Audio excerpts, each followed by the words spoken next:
Now, the most live, local talk with Melody Burns. All right, welcome back. Oh, boy, this is going to be something. I can tell you that right now. So Tom Nolte's back. He had to take some vacation there through Christmas. We didn't see him for a month and a half, whatever.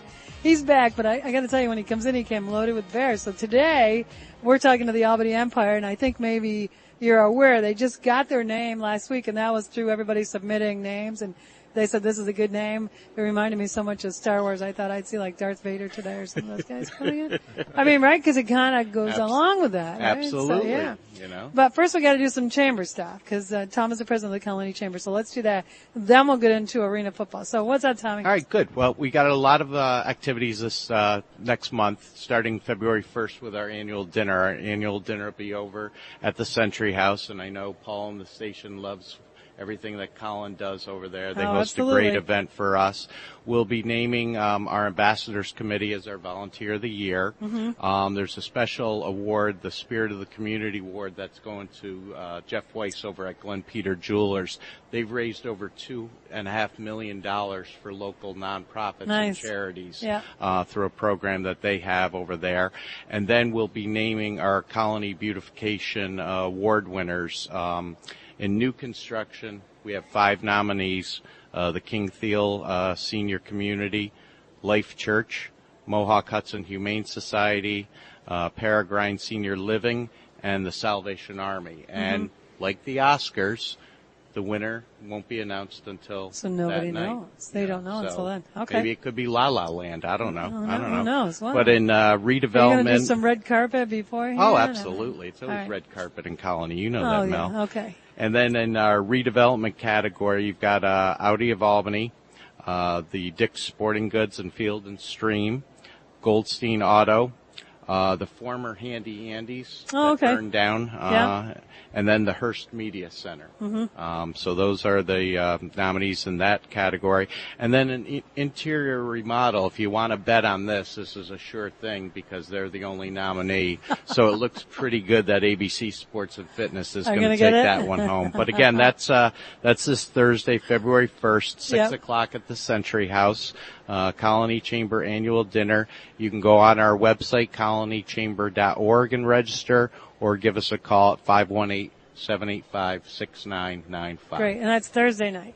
Yes, ma'am. That's like right away, February. Yay! Okay, I'm into that. I'm ready for it. Hey, it's 40 degrees out there now. I know, so it's beautiful, isn't spring it? is coming, and with that, believe it or not, that brings football. Okay, I guess I make the connection. I'm not quite sure I do, but I sort of do. Well, I had a question because off air I asked a question about auditions, because if you watched any of the news over the weekend, they talked about the auditions for the Albany Empire.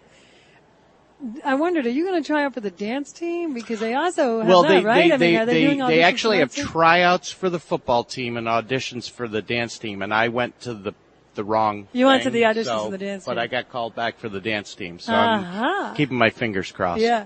Well, I think that, and I'm going to let you introduce both Les and Chris in just a second, but I think that this is exciting for Albany because a lot of us can remember when we had an arena football team, and it actually brought an awful lot of life to the Times Union Center.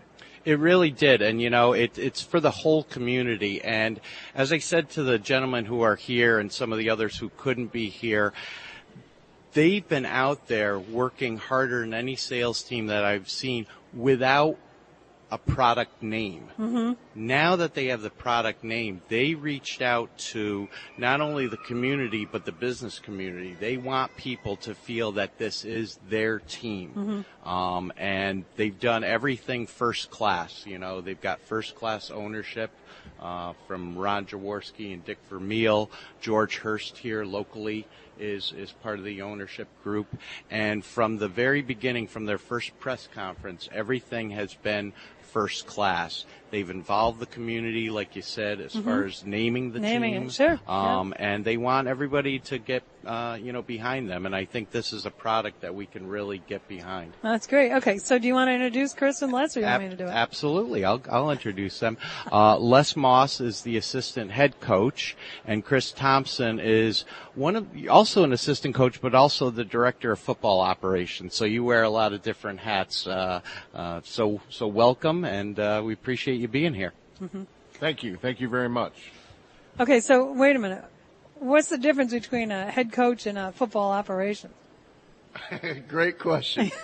As coaches, we all wear a lot of hats, you know, and not just in season, but also in the off season. So, you know, the off season, there's things that have to be done as far as paperwork, contracts, you know, recruiting, things of that nature.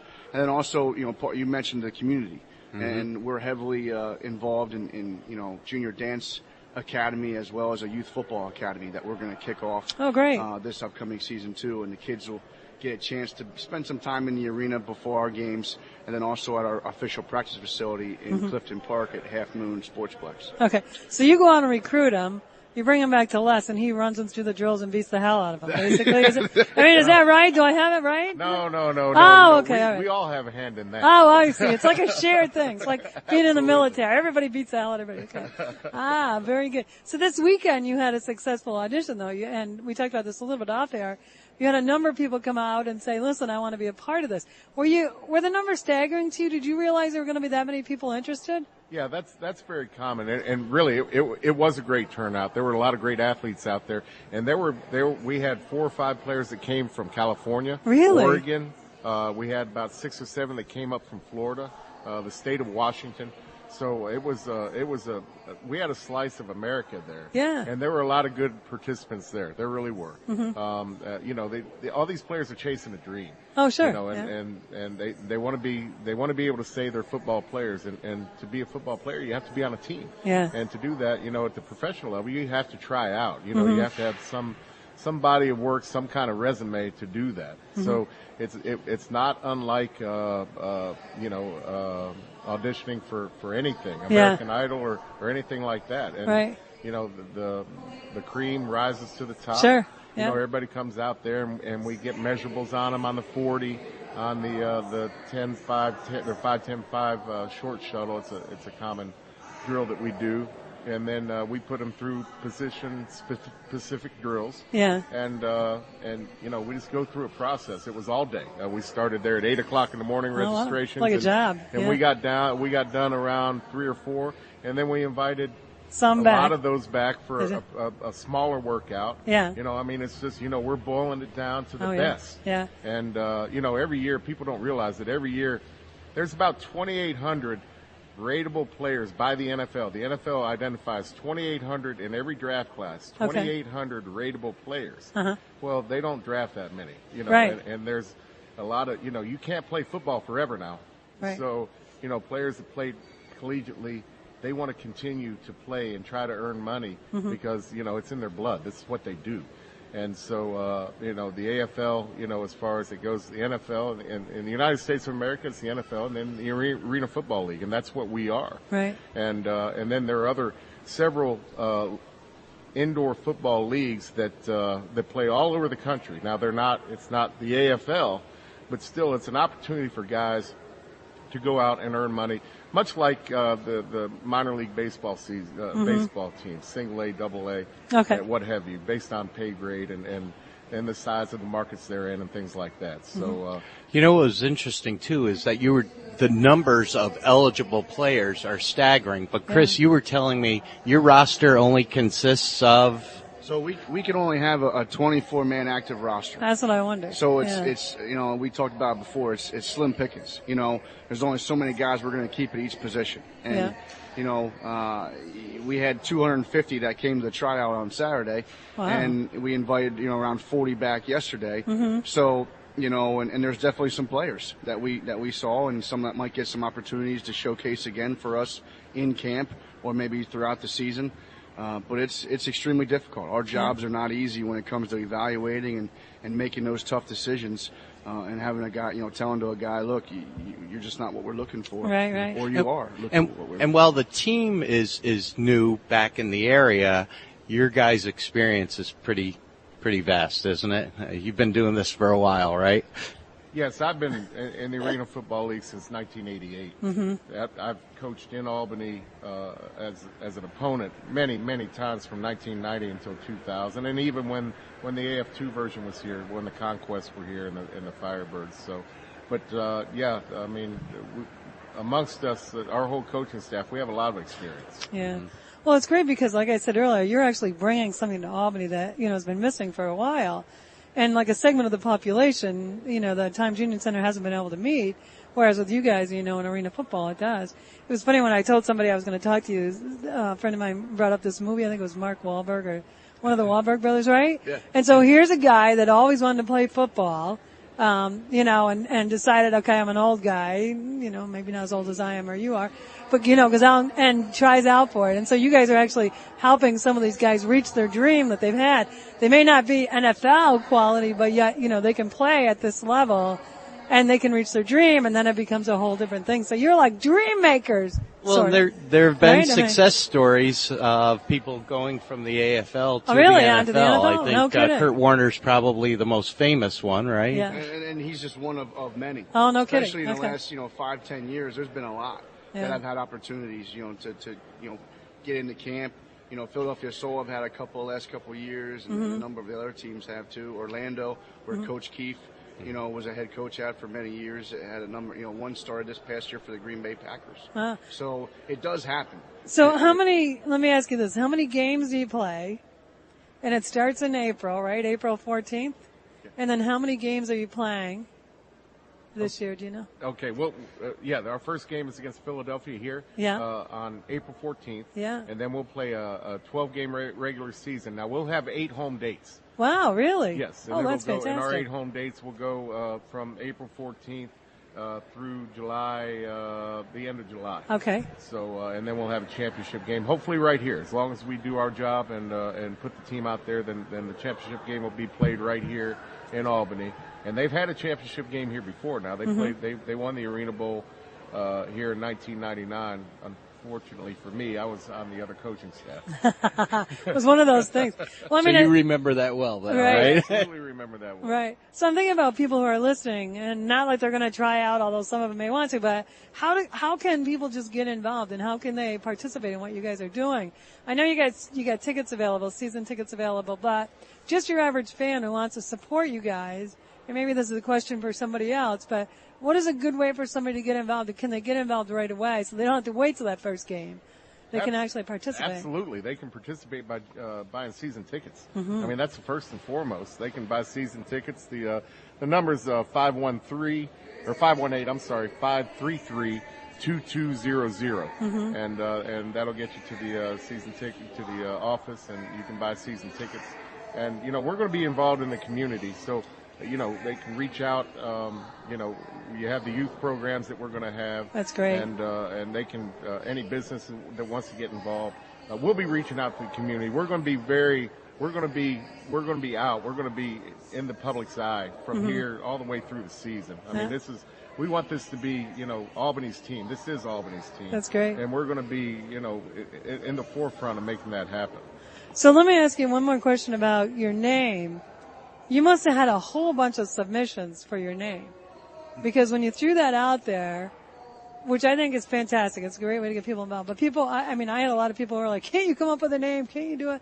So how did you weed through that process? How did you come up with the Empire, Albany Empire? How did that win? Everybody's looking at each other like, who the hell wants to do this question? I mean, you're right, Mel. Yeah. I mean, we had over thousands and thousands Did you really? of submissions. Oh, excellent. And then over thousands and thousands of significant votes. Yeah. They narrowed it down. I mean, we didn't have anything to do with that process. That was all, from the voting. Just from the voting, and the fans and then the community, and then also our front office staff and the great job that they've done in doing all that and getting that all together.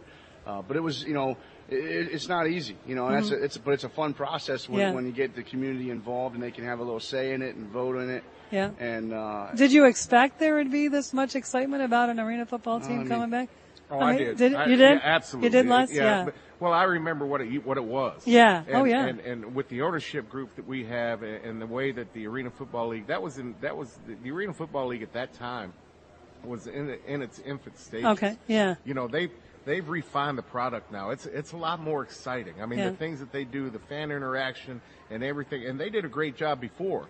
But now with this ownership group and the great job that the Philadelphia Soul have done since they've been there and winning championships, and they're part of our ownership group and our management team, and they know exactly what we need, the community outreach and things like that, to get we're going to be a part of the community's fiber. I mean, we're going to be interwoven in the community, and it's just really, this is the tip of the iceberg. I mean, this is this is just starting. It's just going to get bigger and bigger, like a wave, just a big tidal wave, just taking over this region, and it's really going to be a great thing.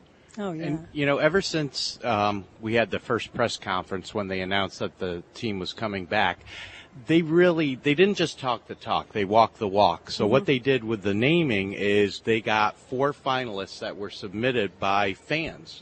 And, then it was put out there to vote for fans. And I think it was the Phoenix, the Fire, the Machine, and the Empire. And they were all submissions from fans who were at this event on Tuesday. So they really, like I said, you hear a lot of people who can talk the talk, but they really walk the walk. When these gentlemen talk about getting involved with the community, well, they've done that right from the beginning down to naming your team. And I thought that was really cool. Like I said, they've worked really well with us at the Chamber. They're going to be sponsoring a mixer that we have on February 7th over at Lucky Strike, and we're looking forward to meeting a lot of the staff and, things like that. But when they say they, are getting involved with, youth sports and community groups and things like that, they're really backing that up. That's good. That's great. Yeah. So Albany should be excited that you guys have, kind of stepped into this and brought them another option, kind of like the downtime, April through July in this area. And are you going to do the same things you've done in the past where you have like events outside, out front to get people really in it? Because it was like the thing about arena football, and I may be wrong, I'm a hockey person, it may be the party. I mean, the party beforehand and then the party. As you said, the fan experience is a big, right, is a big deal to that. So you're going to continue with that to get everybody involved. And that was such a great thing about Albany. They'd shut down that Broad Street. Right. It's Pearl Street, right? Pearl Street, Street, right in front, and they'd have a big block party, and then they would just transfer those people into their seats, and they just keep on going on. And then, they have the music and they have the fan interaction. There's no dead time in arena football. Right. During a timeout, the players move off the field, and they'll have fans down there doing different things. All kinds of different things. Races, relay races, just you name it, whatever they can do, they'll do. And it is great. A lot of fun. And it's not, the traditional football game now can go on for 4 hours. The arena football game, the time is about 2 hours and 15 minutes to 2 hours and a half. That's great. The clock is running, so it's not something where, it's a prolonged period of time like Major League Baseball or NFL football, where you have all the timeouts, TV commercials, all that stuff. This is, you're there. It's an entertainment, it's entertainment value for about 2.5 hours, and it's a lot of fun. That's great. So this is a family event. Absolutely. Whereas football, if you have small kids, it's a pain in the butt because it goes on and on and on. Well, economically also. Yeah. Right? You cost, right? Absolutely. Yeah. The ticket prices, you can, for one ticket at an NFL game, you can take your whole family, pay for parking, nice. Get something, get a soda, get a couple hot dogs and some popcorn, where it's going to cost you $150 to get in a game. You can do that for a family. Wow. In the Arena Football League. See, it's great. It's like that's a great deal. You know what it is you've got people like me who remember when arena football was here. Yeah. And I tell people all the time who maybe are younger and hadn't experienced it, I said it's a sporting event and it's a rock concert. Right. It really is. It's a lot of fun to go to. I think there's going to be that wow factor for maybe people who are new to attending arena football that they're going to come back. And it is that fun atmosphere. It's a fun time of year, as we're getting into spring and summer and things like that, and the block parties. So we're definitely looking forward to partnering with the Empire. Well, I think it's great, like I said, and what I heard from people when they first heard that arena football was coming back was like, this is great because it is a fun time. It's not like the NFL has become to people. Arena football is a lot of fun. And you knew that no matter what game you went to, you were always going to have a good time at the game. And I think that was a big draw for people more than anything else. Absolutely. And there's also what's great for the fans and the kids, they can come down the field after a game and meet and greet, and take pictures and sign autographs. And that's a big thing. You can't always do that, at other sporting events. So that's also the closeness and the personal relationships some of our fans will build with some of our players and can watch them and follow them as their career continues to move if they do get a chance to the National Football League or whatever it may be. Well, that's because this is Albany's team. So, I mean, by doing that, the fans know that this is in fact Albany's team. It's not like some team that's visiting here. This is theirs. Yep. Which is great. So, cause I gotta take a little break. So let me take the break. We'll get back. We'll finish it up. We'll be right back on Talk 1398.7 FM. This is Talk 1398.7. Okay, because we're so tight against time, I want to get James in here to talk to you about, you heard us talk about arena football and you heard us talk about Albany Empire, but I want James to give you how did they get more info and the other skitty ditty. So what are you going to give them there, James? Definitely. I mean, the biggest thing right now is you can check us out at thealbanyempire.com. From there, you'll be able to find out all of our merchandise information. Right now, we have T-shirts available for sale. It's a family environment, so you can find out information about our junior football academy, our junior dance team, as well as season membership and single game pricing. The nice thing I know everybody's talked about so far is pricing starts as low as $117 for the season. It's going to guarantee you your same seat for at least the guaranteed 8 home games, potentially the 9th, which would be Arena Bowl. So definitely check us out. Wait a minute, go back. How much did you just say? 175 for all of that? No, 117. 117 for all that. How could you say no to something like that? Do you know what I mean? That's great. When you break it down, when you compare it to NFL prices, I mean, $117, you can get that same seat 9 games in the Times Union Center. I mean, there isn't a bad seat in that whole arena. So, well, let me throw this out here. How much does it cost you to go to the movies 8 times? Aha! See what I mean? So that's an excellent deal. That's Definitely. Great. Okay. One more time, give them the website so they can check that out. Yeah, it's thealbanyempire.com, and give us a call. Our phone number is 518-533-2200. You got it. All right, so that's the new Albany team. Make sure you support them. We'll be back here tomorrow at 11. Thanks for joining us today. Albany Empire. Be right back tomorrow.